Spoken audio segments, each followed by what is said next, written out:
अच्छा, कुछ super foods जो ज़रूर खाने चाहिए जिससे बोन्स जो हैं वो हेल्दी रहें? कोई ऐसा बहुत अच्छा खाना नहीं है जिसमें विटामिन डी रिच होता है। अगर वेट ओबेसिटी होती है तो बोन्स भी आपके पोरोटिक वीक होने लगते हैं। कुछ ऐसे टिप्स जिसका अगर बचपन से ही पालन किया जाए तो आगे चलकर एकदम फिट एंड फाइन रहा जाए। पीक बोन डेंसिटी, उसको आप हाईएस्ट लेवल तक अचीव कर सकते हो 20-25 साल, उसके बाद नहीं कर सकते। हेलो, हाय, नमस्कार, मेरा नाम है प्रिया और आज के पॉडकास्ट में हम जानेंगे बोन्स के बारे में, जॉइंट्स के बारे में और मूवमेंट्स के बारे में सब कुछ। तो आपने अंदाज़ा तो लगा लिया होगा कि आज के हमारे गेस्ट बहुत खास हैं। नाम है उनका डॉक्टर सुमित आनंद और हैं orthopaedic surgeon. Sir, thank you so very much, आपने टाइम निकाला। तो ये बताइए, सबसे पहला सवाल है, बचपन से ही ऐसा क्या करना चाहिए कि बोन्स जो हैं वो हेल्दी हो जाएं ताकि आगे चल के कम से कम प्रॉब्लम का सामना करना पड़े? ये बिल्कुल आप रेलेवेंट पूछ रहे हो, बिकॉज मैंने पहले भी कई बार बताया है कि जो बोन हेल्थ है हमारी ओल्ड एज की जी वो डिपेंड होती है कि हमने 20-25 साल तक अपनी बोन की कितनी खिदमत की है, हाँ, खातिर की है। क्योंकि दिस इज़ लाइक पेंशन, आपने जितना जमा कर लिया अपने यंग एज में आप उससे ही निकालते हो बाद में, ठीक है। अच्छा। तो if you are dietary habits are good, आप अच्छा कैल्शियम रिच खाना ले रहे हो, विटामिन डी ले रहे हो, जैसे मिल्क और डेयरी प्रोडक्ट्स हो गए, नट्स हैं, लीफी वेजिटेबल्स हैं, यंग एज में आप स्मोकिंग ड्रिंकिंग नहीं करते हो, रेगुलर एक्सरसाइज करते हो, इनसे आप अपनी बोन की जो उसको कहते हैं बोन डेंसिटी या पीक बोन डेंसिटी, उसको आप हाईएस्ट लेवल तक अचीव कर सकते हो 20-25 साल, उसके बाद नहीं कर सकते। बिकॉज उसके बाद नो मैटर आप क्या करो वो डिक्लाइन करेगा। तो अगर आपने पीक बहुत अच्छा अचीव किया है तो डिक्लाइन करने के बाद भी आप 50-60 साल की उम्र में भी आपकी बोन अच्छी रहेगी, जो कि बहुत सारे बुजुर्ग को आप देखोगे 70 ईयर्स में भी फिट है।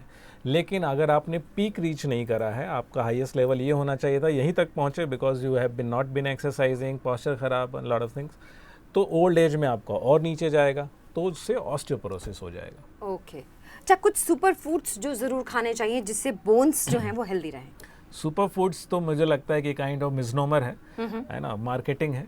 लेकिन खाने में अगर आप डाइट मतलब as far as bone is concern, अगर आप डेयरी प्रोडक्ट्स अच्छा ले रहे हो, मिल्क है, कर्ड है, योगर्ट है, पनीर है, और या फिर लीफी वेजिटेबल्स हैं, सुपर फूड में बेरीज हैं जो कि एंटीऑक्सीडेंट का काम करती हैं, नट्स हैं, ये सारी चीज़ें अगर लें तो आपका कैल्शियम अच्छा होगा, विटामिन डी होगा और माइक्रो न्यूट्रिएंट्स अच्छे होंगे, जो कि आपकी बोन और मसल हेल्थ को अच्छा रख सकती है। अच्छा, 90% इंडियंस जब हम टेस्ट कराते हैं तो विटामिन डी और कैल्शियम, विटामिन डी खासतौर से कम ही आता है, ठीक है, एंड ये मान लिया जाता है कि विटामिन डी तो कम ही होता है। विटामिन डी कम ना हो और हमारी हड्डियां मजबूत रहें, इसके लिए हमें क्या करना होगा? तो विटामिन डी जो है उसका मेन रोल होता है हमारी बॉडी में, डायरेक्टली रोल नहीं होता, उसका इनडायरेक्ट रोल ये है कि कैल्शियम एब्जॉर्प्शन को वो फैसिलिटेट करता है। अगर विटामिन डी कम है तो नो मैटर आप कितना भी कैल्शियम ले लो वो एब्जॉर्ब नहीं होगा। और विटामिन डी का जो है कोई डाइटरी बहुत अच्छा सोर्स नहीं है, जैसे फिश होते हैं जो फैटी फिश, उनमें होता है, थोड़ा बहुत एग में मिल जाएगा, मशरूम जो कि सन में उगाए गए हैं उनमें मिल जाएगा। लेकिन आप कोई ऐसा बहुत अच्छा खाना नहीं है जिसमें विटामिन डी रिच होता है, तो वो सनलाइट से मिलता है। सनलाइट में हम निकल नहीं पाते टैन हो जाते हैं प्लस अल्ट्रावायलेट रेज की वजह से आपको कैंसर का रिस्क है। बिल्कुल। प्लस रेगुलर निकल पाना, इतने पोल्यूशन में कितना अल्ट्रावायलेट रेज और उसमें भी आपको विटामिन डी लेना है तो सुबह 9 बजे तक की धूप लेनी है, ये भी एक मुश्किल है, और स्किन को एक्सपोज करके लेना है, which is practically not possible. Right. तो आई ऑलवेज एडवाइज कि आप जो है सप्लीमेंट के तौर पे विटामिन डी को, अगर आप डेफिशिएंट हैं तो पहले हफ्ते 2-3 महीने ले, उसके बाद महीने का एक जो है वो मेंटेनेंस में ले, उससे वो टॉक्सिक भी नहीं लेवल्स पहुंचेगा और आपको उसकी डेफिशिएंसी भी नहीं होगी। क्योंकि डेफिशिएंसी तो आपने सही कहा 99% लोगों को होती है और वो मान के चलते हैं कि हाँ जी ये तो होगा ही, अब तो इसका कुछ नहीं कर सकते हैं, जबकि आगे चल के काफी डेंजरस हो सकता है। नहीं, कर सकते हैं, आप लेके देखो, अगर आप डेफिशिएंट हो आपको काफी अच्छा फील होगा। फटीग जो होता है कॉमनेस सिम्टम है, आपका फटीग दूर हो जाता है 90% लोगों में। अच्छा, एक जिसे कहते हैं जो जहर बन सकता है बोन्स के लिए, कोई ऐसा खाना जो रोज़ाना जो खा रहा है और ये सोच रहा है कि इससे कुछ नहीं होगा, जो हमारी हड्डियों के लिए बहुत ही ज़्यादा बुरा है? पर्टिकुलरली ऐसा कुछ नहीं है, लेकिन अगर आप फैट बहुत ज़्यादा लेते हो डाइट में, तेल मसाले का ज़्यादा इस्तेमाल कर रहे हैं, जिससे आपका वेट बढ़ सकता है, जिससे इनडायरेक्टली अगर वेट ओबेसिटी होती है तो बोन्स भी आपके पोरोटिक वीक होने लगते हैं, है ना, और वो फ्रैक्चर रिस्क बढ़ जाता है, खास करके ओल्ड एज की बात कर रहा हूँ। या खाना तो नहीं, लेकिन जैसे स्मोकिंग है, अल्कोहल है, ये सारी चीज़ें भी निगेटिवली इम्पैक्ट करती है इनको। ओके तो वो avoid कुछ ऐसे टिप्स जिसका अगर बचपन से ही पालन किया जाए तो आगे चलकर एकदम फिट एंड फाइन रहा जाए। जैसे मैंने बताया कि डाइट आप अच्छा रखें, ठीक है। डेयरी प्रोडक्ट्स का इस्तेमाल ठीक है। बहुत ज़रूरी है। दूसरा, पॉस्चर जो है बचपन में इतना रिलेवेंट नहीं है, लेकिन आजकल देखता हूँ कई बार आते हैं बच्चे आते हैं 11 ईयर्स के बच्चे हैं जिनको हैवी बैग्स लेना पड़ता है या काफ़ी देर तक स्क्रीन पे बैठ के काम करना है, तो उनको नेक पेन और बैक पेन होने लग गया है, तो दैट इज़ वरीसम।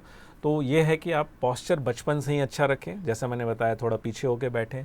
इसके अलावा आप बचपन से ही एक्टिविटी रखें, ये नहीं कि सिर्फ स्क्रीन में या वीडियो गेम में लगे हुए हैं, बाहर खेलना वेलना बंद कर दिया है, पढ़ाई कर रहे हैं और स्क्रीन देख रहे हैं। नो, बचपन में आप चाहे नहीं, आपको करना है आउटडोर एक्टिविटीज़, गेम्स, स्पोर्ट्स जो भी है पॉसिबल वो करें, स्टार्ट कर दें, उसको एक लाइफस्टाइल बना दें, आगे चल के भी आप उसको फॉलो करें। ठीक है, ये 3 चीज़ें काफ़ी होनी चाहिए। और एडल्ट्स के लिए तो वर्कआउट करना इज इम्पोर्टेंट, वेरी इंपॉर्टेंट। और ऐसा नहीं है कि सिर्फ जिनको प्रॉब्लम हो गई है उनके लिए इम्पॉर्टेंट है, आपको भी विटामिन डी लेना है। आपको कोई प्रॉब्लम ना भी हो तो भी रेगुलर वॉक्स, जो 10,000 स्टेप्स हैं, अप्रॉक्सीमेटली 5 to 10 होना ही चाहिए। उसके अलावा मसल्स की strengthening, because after 30 years of age हमारी जो मसल मास है वो डिक्रीज होती है, पर ईयर परसेंट डिक्रीज होती है।